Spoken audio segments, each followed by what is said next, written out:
recipe দিলে ডিপাৰ্টমেণ্টে recipe নহয় বিহু সম্ৰাট বিহু ৰাণী বিহু কৰি তেওঁলোকে কি এইটো সৃষ্টি কৰিছিল নেকি অন হোৱাট অথৰিটিয়ে তেওঁলোকে এইটো ডিমাণ্ড কৰিছে এছপি দিব কৰিব আমাৰ আলোচনা কৰিছিল নেকি বিহু সুৰক্ষা সমিতি গঠন কৰোঁতে আমাৰ লগত আলোচনা হৈছিল নেকি তেওঁলোকৰ আমাৰ যিবিলাক প্ৰতিযোগিতা হৈ আছে সেই প্ৰতিযোগিতা কোনো বন্ধ কৰিব নোৱাৰে এখন সংবাদ মেল দিলেই সমস্যা সমাধান হ'ব কেতিয়াও নোৱাৰে বিহু সম্ৰাজ্ঞী বিহু ৰাণী বিহু কুঁৱৰী এই শব্দসমূহ বিহুৰ পৰা আঁতৰিব লাগে বুলি ইতিমধ্যেই বিহু সুৰক্ষা মঞ্চই আজি এখন সংবাদ মেল আয়োজন কৰিলে তাত এইবোৰ বিষয় যেহেতু উত্থাপন কৰিলে এই সন্দৰ্ভত আমি জানিবৰ বাবে লতাশিল বিহু সন্মিলনৰ বিষয়ববীয়া সৈতে আমি উপস্থিত আছোঁ বৰ্তমান কৈলাশ শৰ্মা ডাঙৰীয়া মোৰ ওচৰত আছে গতিকে তেখেতৰ সৈতে মই অকণমান কথা পাতিবলৈ চেষ্টা কৰিম যিহেতু লতাশিল বিহু সন্মিলনে পূৰ্বৰ পৰাই তেওঁলোকে বিহু ৰাণী বিহু সম্ৰাজ্ঞী এই উপাধিসমূহ দি আহিছে আৰু বৰ্তমান তেওঁলোকে এই যিটো সংবাদ মেলৰ পিছত তেওঁলোকে প্ৰতিক্ৰিয়া কি কৰিব তেওঁলোকে এই বিহু সম্ৰাজ্ঞী তেওঁলোকৰ যিটো নাম সেই নামসমূহ ৰাখিবনে নাই সেই সন্দৰ্ভত অকণমান জানিবলৈ চেষ্টা কৰিম কি ক'ব পোনপ্ৰথমে যিহেতু বিহুৰ বতৰ আহি আছে ফাগুন মাহ চলি আছে আমি এটা কথাই কওঁ যে যিহেতু অসমৰ জাতীয় আমাৰ যিটো উৎসৱ বাপতি আহোম ৰঙালী বিহু আহি আছে আৰু ৰঙালী বিহু বুলি ক'লে আমাৰ আমাৰ চিকাৰ খাই উঠে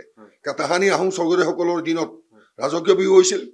পৰৱৰ্তী কালত আমাৰ চহা অঞ্চলবিলাকত বেটী নদীৰ জেগাত মাটি ঢাপ বনাই বিহু উদযাপন কৰা হৈছিল আৰু পৰৱৰ্তী কালত ভাৰতৰ স্বাধীনতা পোৱাৰ 5 বছৰ পাছতেই অসম তথা সেই সময়ৰ উত্তৰ পূৰ্বাঞ্চল অবিভক্ত বৰ অসমৰ বিভিন্ন পৰ্যায়ৰ বিভিন্ন ব্যক্তিসকলে বিশিষ্ট ব্যক্তিসকলে যাক বাদ দি অসমীয়া জাতি গঠন প্ৰক্ৰিয়া সম্পূৰ্ণ হ'বই নোৱাৰে কোনোবা স্বাধীনতা সংগ্ৰামী আছিলে কোনোবা স্পৰ্টছমেন আছিলে কোনোবা সাংস্কৃতিক শিল্পী আছিলে কোনোবা সমাজকৰ্মী আছিল বিশিষ্ট ব্যক্তিসকল লগ হৈ সিংহপুৰ ৰাধাগোবিন্দ বৰুৱা ডাক্তৰ লোকবন্ধু ডাক্তৰ ভুৱনেশ্বৰ বৰুৱাৰ নেতৃত্বত উজান বজাৰ ঐতিহ্যমণ্ডিত য'ত জয়মতী চিনেমা অহা 20 তাৰিখ আহি আছে প্ৰথম প্ৰদৰ্শনী হৈ গ'ল প্ৰথম চিনেমা হ'ল তাৰ 51 চনত মিটিং হৈছিল আৰু সেই প্ৰস্তাৱ লৈছিলে যে অসমৰ জাতীয় সত্তাৰ লগত জড়িত জাতি জনগোষ্ঠীৰ সম্পূৰ্ণ সংস্কৃতিক এখন মঞ্চত আনি অঞ্চলৰ চহৰীয়া অৱস্থাত আমি যদি প্ৰদৰ্শন কৰি বিশ্ব দৰবাৰলৈ বিহুখন গুচি যাব পাৰিব আৰু শিল্পীসকলৰ যি অখ্যাত হৈ আছিল তেওঁলোকে নিজৰ অন্তত স্বাৱলম্বী হোৱাৰ পাছত লগে লগে জাতি সত্তাৰ কাৰণে যিটো সাংস্কৃতিক যিটো আন্দোলন এই সমগ্ৰ বিশ্বলৈ বিয়াবাই লৈ যাব পাৰিব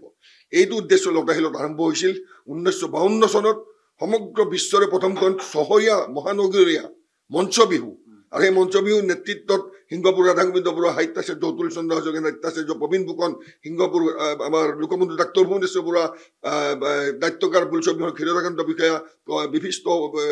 সংগঠক প্ৰভুত চন্দ্ৰ দাস গুৱাহাটীৰ পৰা ধীৰেন বৰুৱা আদি বিভিন্ন নীপ বৰুৱা পুৰুষোত্তম দাস সকলো নেতৃত্বত সেই বিহুখন আৰম্ভ হৈছিল আৰু সেই বিহুৰ লগে লগে এটা নতুনত্ব আহিছিল আৰু 71 চনলৈকে বিহুৰ বিভিন্ন জনগোষ্ঠীয় নৃত্য আজিও আমাৰ লতাশিলৰ বিহুত আজি 72 বছৰ হ'ব অহা বছৰ আমি 75 ইয়াৰ্ছত আহি আছোঁ আৰু এই বিহুৰ অসমীয়া জাতীয় জনগোষ্ঠী ৰামপুৰত দুলীয়া চাৰ্কাছৰ পৰা আৰু মঘাই উজাই যি স্বীকৃতি পাইছিল সেই লতাশিলৰ প্ৰথম 52 চনত আমাৰ জন্মই হোৱা নাই মঘাই উজাই বিহুত আহি ঢোল বাদন কৰি তেওঁক ভাৰত চৰকাৰে মস্কোলৈ প্ৰথমবাৰৰ বাবে ছোভিয়েট ইউনিয়নত পঠিয়াইছিল আৰু লগে লগে অসমীয়া শিল্পীৰ বিশ্বৰ যিটো পৰ্যায়লৈকে বিহুৰ সংস্কৃতিক লৈ যোৱা প্ৰথম কৰি মঘাই উজা আৰু সেই লতাশিলৰ যিটো স্মৃতি আজিও আমি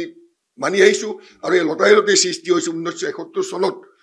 যেতিয়া লণ্ডনৰ পৰা শুভ বৰুৱা ডাঙৰীয়া আহিছিল তাত মিছ ৱৰ্ল্ড কম্পিটিশ্যন হৈছিল বছৰপতি তেওঁ দেখা পাই ভাবিলে বিহু তেনেকুৱা কিবা এটা কৰিব পৰা নাযায় নেকি যেনে আধুনিক দৃষ্টিত বিহুখন লৈ অহা হৈছে শিল্পীক ইষ্টাব্লিছ কৰিবলগীয়া হৈছে অকল চুকত সোমাই থাকিলে আমি নহ'ব আন্তঃৰাষ্ট্ৰীয় ৰাষ্ট্ৰীয় পৰ্যায় আমি লৈ যাব ৱৰ্ল্ড চেম্পিয়ন মই যেনেকৈ আন্তঃৰাষ্ট্ৰীয় পৰ্যায়ত গৈছোঁ শিল্পীসকলো যাব লাগে এই পৰ্যায়টো চিন্তা কৰি তেতিয়াই তেওঁলোকে ভাবিছিল যে বিহু কুঁৱৰী প্ৰতিযোগিতা অনুষ্ঠিত কৰিম আৰু 1972 চনত নামাকৰণ কৰিছিল ধীৰেন বৰুৱা অসমীয়া চিনেমা এগৰাকী মানে স্বনামধন্য বিশিষ্ট শিল্পী আৰু বিহু সমিতিয়ে সেই প্ৰস্তাৱটো আদৰি লৈ 72 চনত প্ৰথম বিহু কুঁৱৰী প্ৰতিযোগিতা আৰম্ভ হৈছিল আৰু 71 চনত আনঅফিচিয়েল যিটো বিহু কুঁৱৰী প্ৰতিযোগিতা হোৱা নাছিল তাৰ মাজৰ পৰা জয়া শইকীয়াক নিৰ্বাচিত কৰা হৈছিল বিহু কুঁৱৰী হিচাপে কিন্তু ৰূপৰেখা বৰাক 1972 চনত আনুষ্ঠানিক বিহু কুঁৱৰী প্ৰতিযোগিতা প্ৰথম নগাঁৱৰ তেওঁ স্বীকৃতি পাইছিল আৰু ঠিক নে 82 চনত বিহু ৰাণী প্ৰতিযোগিতা হৈছিল ক্ৰমান্বয়ে উন্নত পৰ্যায়লৈ গৈ বিহু সম্ৰাজ্ঞী প্ৰতিযোগিতা হৈছিল আৰু আজি আপোনালোক আনন্দিত হ'ব যে বিহু কুঁৱৰী বিহু ৰাণী বিহু সম্ৰাজ্ঞীসকল ইতিমধ্যে অসমীয়া চলচ্চিত্ৰ বুলিয়ে নহয় হিন্দী চিনেমা পৰ্যন্ত আজি বলিউডতো ইষ্টাব্লিছ জয়া চিলৰ দৰে আজি শিল্পী আছে আজি পূৰবী গগৈৰ দৰে শিল্পী আছে আজি জয়া শইকীয়াৰ দৰে শিল্পী আছে আজি বিভিন্ন শিল্পীয়ে অসমীয়া চিনেমাৰ লগে লগে অসমীয়া সংস্কৃতিক বৰঘৰত লৈ গৈ আজি বিহু কৰ্মশালা পৰ্যন্ত পাতিছিলে এইটো অন্তত বিহুৰ এটা PhDৰ দৰে এটা সন্মান পোৱা হৈছিল বিহু সম্পৰ্কী পোৱাৰ পিছত আজি বিভিন্ন যিবিলাক বিহু কৰ্মশালা হয় বিহু সম্পৰ্কী বিহু কৰি বিহু ৰাণীসকলে পৰিচালনা কৰি বৰ বিহুৱতীসকলে পৰিচালনা কৰি আছে গতিকে মই এটা কথা কওঁ যে বিহু সুৰক্ষা সমিতি আমি তেওঁলোকক দোষ দিব নাযাওঁ তেওঁলোকৰ কাম তেওঁলোক কৰি গৈ থাকিব কিন্তু মই এটা কথা ক'ব বিচাৰো যে তেওঁলোকে কি মচিব পাৰিব নেকি সিংহপুৰ ৰাধা গোবিন্দ বৰুৱা সাহিত্যাচাৰ্য যদুচন্দ্ৰ হাজৰিকা লোকমন্ত্ৰী ডক্টৰ ভূমেশ্বৰ বৰুৱা নাট্যাচাৰ্য ববীন ফুকন গুৱাহাটী প্ৰাণ ধীৰেন বৰুৱা ক্ষীৰোদকান্ত বিষয়া আদিৰ দৰে বিশিষ্ট ব্যক্তিগত যি অৱদান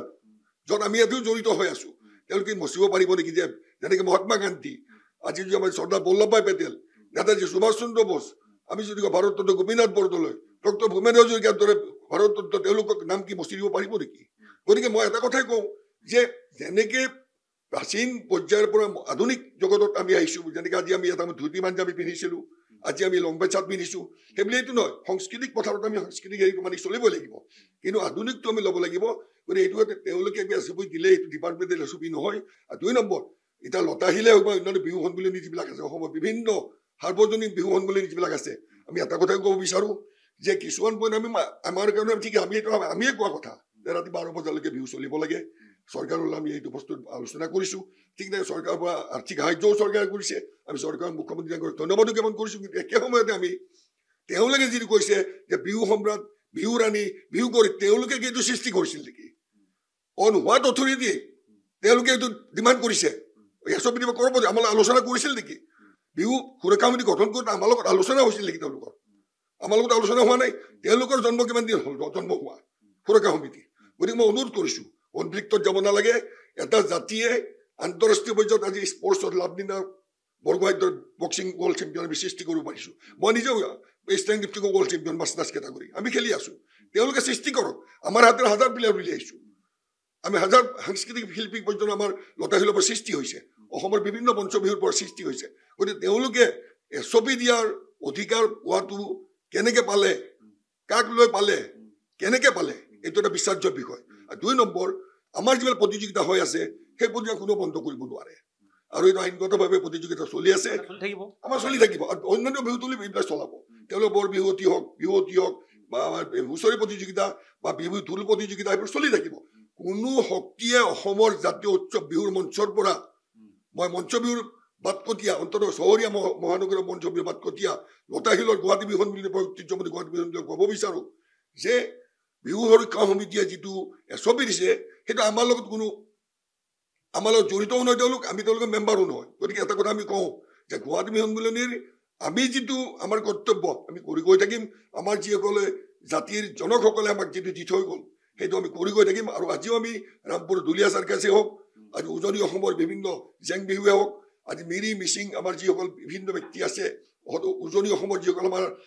কাকপথাৰৰ বিহুৱে হওক যোৰহাটৰ হওক শিৱসাগৰৰ বিহু দুলীয়াত বা সকল আজিও আমাৰ মাজত আহি আছে আৰু আগৰ দিনতো আমি অসমীয়া শিল্পী বা গায়ক বা যিসকল নতুন নতুন শিল্পী আহি আছে আমি তেওঁলোকক আদৰণি জনাম আৰু তেওঁলোকে বিহুৰ যিটো প্ৰতিযোগিতা সেইটো সম্পূৰ্ণভাৱে আমি চলাই থাকিম তেওঁলোকে কৈছে যে ৰজাৰ দিন নাই এতিয়া সেইটো কাৰণে তেওঁলোকে উঠাই দিব লাগে বুলি কৈছে এইটো ৰজাদিনীয় বিহু নহয় এইখন আমি প্ৰথমেই কৈছো আহোম স্বৰ্গদেউসকলৰ ৰাজকীয় বিহু তেওঁলোকে কি স্বৰ্গদেউক অপমান কৰিব গৈছে নেকি অসমীয়া জাতি মই নিজে কামৰূপীয়া মানুহ আহোম স্বৰ্গদেউ চাউলুং চুকাফাৰ নেতৃত্বত অসম জন্ম হৈছিল আৰু সেইকাৰণে আমি অসমীয়া হিচাপে কামৰূপীয়াসকল জইন কৰিছিলো এইকাৰণে আমি যোগদান কৰিছো অসমীয়া হিচাপে চাউলুং চুকাফাৰ নেতৃত্বত আহোম স্বৰ্গদেউসকলে যিটো বৰ অসমৰ ধাৰণা কৰি উত্তৰ পূৰ্বাঞ্চলত দুৰ্দৰ্শ জাতি হত্যাক একত্ৰিত কৰি এটা সাংস্কৃতিক দোলেৰে বান্ধি ৰাখিছিল এটা সুন্দৰ শাসন প্ৰক্ৰিয়াৰে বান্ধি ৰাখিছিল যাৰ পৰা মহাবলী লাচিত বৰফুকনৰ সৃষ্টি হৈছিল আজি সেই আহোম স্বৰ্গদেউৰ সৃষ্টি কৰা ৰাজকীয় বিহুক তেওঁলোকে অপমান কৰিব অধিকাৰ ক'ৰ পৰা পালে আজি এই ৰাজকীয় বিহু আমিও এইটো বিচাৰো শিৱসাগৰ ৰংঘৰত ৰাজকীয় বিহু চলিব লাগে আৰু আজি গণতান্ত্ৰিক দেশত আমি যিসকল স্বাধীনতা সংগ্ৰামী অন্যান্যসকল আছো আমি লতাশিলৰ দৰে বিভিন্ন মঞ্চত বিভিন্ন পৰ্যায়ৰ বিহু যি চলি আছে চলি থাকিব আৰু চলি থাকিব বুলি আমি কৈছো আৰু ইয়াক কোনো শক্তিয়ে বন্ধ কৰি ৰাখিব নোৱাৰিব তেওঁলোকে কিন্তু আৰু এটা কথা কৈছে যে যিসকল মহিলাসকলে পুৰুষৰ সাজ পিন্ধি তেওঁলোকে বিহু হুঁচৰি কৰিছে সেইটো অনৈতিক বুলি কৈছে সেইটো কথাটো আপুনি মানে না পুৰুষৰ সাজৰ লগত মই ক'বলৈ নাযাওঁ কিন্তু আজি ভাৰতবৰ্ষ আৰু আহি আগৰ মানদাতা যুগত বৰ্তমান নাই আজি ভাৰতবৰ্ষ বিশ্ব গুৰু হ'বলৈ আগবাঢ়ি গৈ আছে সেই সময়ত মহিলা 33% ৰিজাৰ্ভেশ্যন দিছে মইতো 50% ৰিজাৰ্ভেশ্যন দিব লাগে 50% ৰিজাৰ্ভেশ্যন দিব লাগে কাৰণ মহিলা মাতৃৰ জৰিয়তে আমি পৃথিৱীত জন্ম পাইছো আজি যদি মাতৃ আমি গৰ্ভত ধাৰণ নকৰিলে আমি কি আহিব পাৰিলোহেঁতেন নেকি গতিকে মাতৃসকলক অপমান কৰাৰ অধিকাৰ আমাৰ কাৰো নাই গতিকে তেওঁলোকৰ দেশৰ ক্ষেত্ৰত কি পিন্ধে কি নিপিন্ধে আমি জানো যে যিটো বিহুৰ কাৰণে দৰকাৰী পোছাক যিটো সাজপাৰ সেইটো পিন্ধাটো উচিত কিন্তু সেইবুলি এইটো নহয় যে আমি কিবা এটা ইম্প'জ কৰিব পাৰোঁ আমাৰ অথৰিটিকে কুৰ্তা পায়জামাটো যে আমাৰ অসমীয়া নহয় বুলি কৈছে সাজপাৰ নহয় বুলি না কুৰ্তা পায়জামাৰ কথা মই ক'ব নাযাওঁ সেইটো নিজৰ নিজৰ স্বকীয় কথা এতিয়া আমি বিহুৰ সময়ত যোনে যেনেকৈ পিন্ধিছে অসমীয়া সাজপাৰটো পিন্ধিলে ভাল হয় মই বিচাৰোঁ সেইটো আমিও কওঁ যে বিহুৰ কেইদিন অন্তত অসমীয়া সাজপাৰটো পিন্ধিব লাগে আৰু জাতীয় সত্তাটোক যাতে আমি আৰু এনেও এটা কথা মহিলাসকলে আমাৰ এটা জাতিক আজি সম্পূৰ্ণ পৃথিৱীত চিনাকি কৰি দিয়ে যেনেকৈ মণিপুৰী মহিলাসকল বা অসমীয়া মহিলাই যে পাটৰ কাপোৰ বা মুগা কাপোৰ পিন্ধি আহে এইটো সম্পূৰ্ণ সমগ্ৰ বিশ্বতে এটা আমি এটা স্বীকৃতি পাইছোঁ যাৰ কাৰণে আজি ৱৰ্ল্ড ফেশ্বন শ্ব'বিলাকতো অসমীয়া মুগা শিল্পক লৈ অসমীয়া পাটৰ শিল্পক লৈ শুৱালকুছি পাটৰ শিল্পক লৈ উজনি অসমৰ লখিমপুৰ ধেমাজি পাটৰ শিল্পক লৈ আজি গোটেই বিশ্বত আজি এটা আন্দোলন হোৱা বুলি ক'ব বিচাৰোঁ আপুনি এটা কথা ভাবেনে তেওঁলোকে যিখন SOP দিছে তেওঁলোকে যিবিলাক সিদ্ধান্ত লৈছে যাক আহ্বান জনাইছে বিহু কমিটিবিলাকক তেওঁলোকে কমিটিবিলাকে মানিব তেওঁলোকৰ কথা নাই মানিব 100% কিয় মানিব চৰকাৰে যিটো দিব ডাইৰেক্টিভ সেইটো আমি মানিম আজি মুখ্যমন্ত্ৰী ডাঙৰীয়াই যিখিনি কৈছে যে বিহুৰ ক্ষেত্ৰত এইখিনি কৰিব লাগে আমি মোটামুটি তেখেতে নিজেও কৈছে মুখ্যমন্ত্ৰী ডাঙৰীয়াই আৰু আমাৰ লগত আলোচনাও কৰিছিল বহুতবাৰ আলোচনাৰ ক্ষেত্ৰত এটা বস্তু ওলাই পৰিছে প্ৰতিখন বিহুতলীক আজি সেই ক'ভিডৰ অৱস্থাত যি অৱস্থা হৈছে আমি মই নিজে এপিল দিছিলোঁ এটা টিভি চেনেল যদি এপিল দিছিলোঁ আৰু এপিলত মুখ্যমন্ত্ৰী ডাঙৰীয়াই সেইদিনাখন ৰাতিয়ে ডিক্লেয়াৰ কৰিছিল 1.5 লাখ টকাকৈ এটা আৰ্থিক সাহায্য দিছে মই ভাবোঁ আৰু এটা অনুৰোধ কৰিম বৰ্তমান বজাৰ মূল্যটো যথেষ্ট বেছি হৈছে বিহু সমিতিসমূহক যাতে চৰকাৰৰ ফালৰ পৰা ইয়াৰ জাতীয় উৎসৱ এটা অন্ততঃ এই হেৰিটো পাৰিলে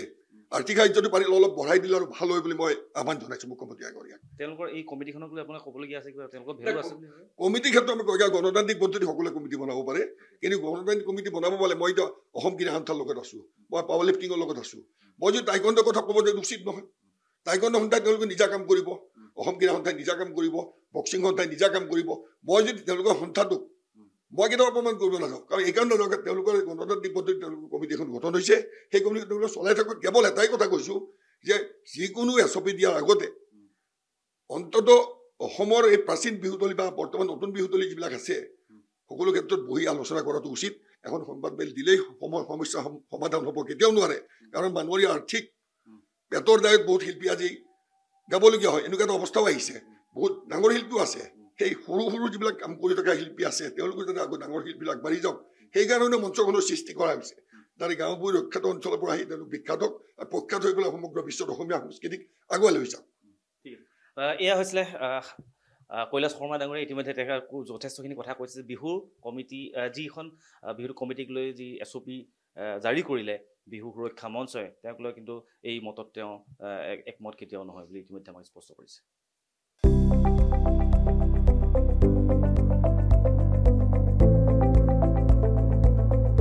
NB নিউজ সহজ সৰল ভাষাত নৱভাৰতৰ কথা